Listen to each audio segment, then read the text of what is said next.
Je vais lire le début de Martin.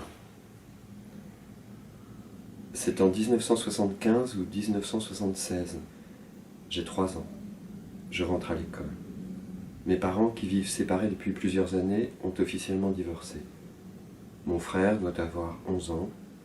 Les souvenirs de ce temps sont vagues. Déjà, j'ai l'impression de vivre seul avec ma mère. Dans cette toute première vie, qui commence avec la petite école, il y a un autre garçon, qui pourrait être mon frère jumeau. Il s'appelle Martin. Nous avons le même âge. Lui aussi est né en février et il habite la même rue de Bussy, lui au numéro 8, moi au 10. Nous nous ressemblons. Il est trop tôt pour parler de sympathie, je crois qu'elle ne vient que plus tard. C'est la régularité des retours de l'école au même endroit qui installe un lien très fort. Hasard extraordinaire, nous avons été dans la même classe depuis ce tout premier moment jusqu'au bac. L'enfance, l'adolescence, toute la scolarité jusqu'à l'entrée dans l'âge adulte porte sa trace. Un ami, mais aussi une ombre, un double de celui que je devenais.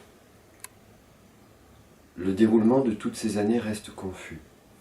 Martin n'est pas présent dans chacun de mes souvenirs, mais il flotte toujours dans un coin de la chambre, pour l'instant obscur de la mémoire.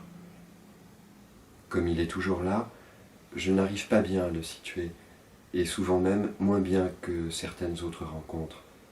Des garçons un peu plus âgés, que j'enviais pour leur style, leur aisance, des filles inaccessibles, ou des amis avec qui je n'osais pas franchir le pas. 8, 12, 13, 14, 17 ans. Les âges se mélangent.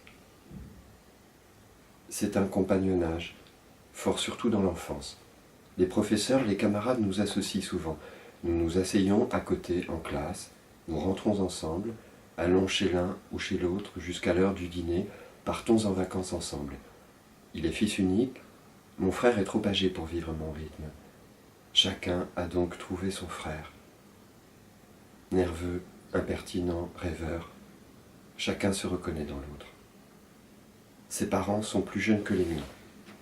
Ils sont issus de 68, les miens d'une époque marquée par la guerre d'Algérie.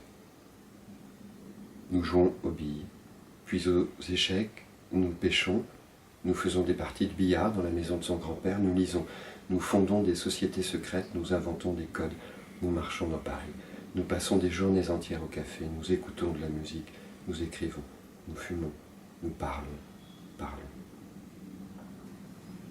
D'autres amis nous rejoignent. De Julien, un autre Martin, Sophie, Judith, mais nous formons le noyau dur, indéfectible, hautain. Nous fréquenter, c'est un peu entrer dans un club. Arrive un moment où l'on recherche notre compagnie, où l'on craint nos réactions.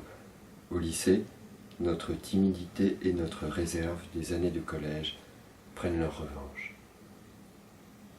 Malgré cette timidité, nous abusons très tôt, découverte au collège, de l'alcool et de l'herbe qui manquent de nous faire renvoyer. Il nous arrive d'être malades. Nous commentons pendant des heures ces états seconds et les premiers faits d'armes. Arriver cassé en cours, rendre une copie avec n'importe quoi dessus, aller sur les toits ou dans les catacombes, se faire dépouiller, courser, racketter, voir un type sortir une arme un soir dans le métro et courir dans les couloirs en croyant qu'on allait mourir. Et le bruit de nos pas qui claquent sur le quai lorsqu'on se met à courir, ce bruit, je l'entends toujours. Un jour, nous tirons au pistolet dans les bois. J'avais dérobé l'arme dans la table de nuit du propriétaire de la maison où je l'avais invité à passer les vacances avec moi.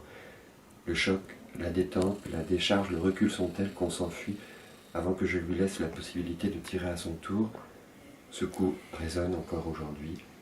Il nous lie à jamais, mais dans notre fuite, nous fait prendre des directions opposées dans la forêt.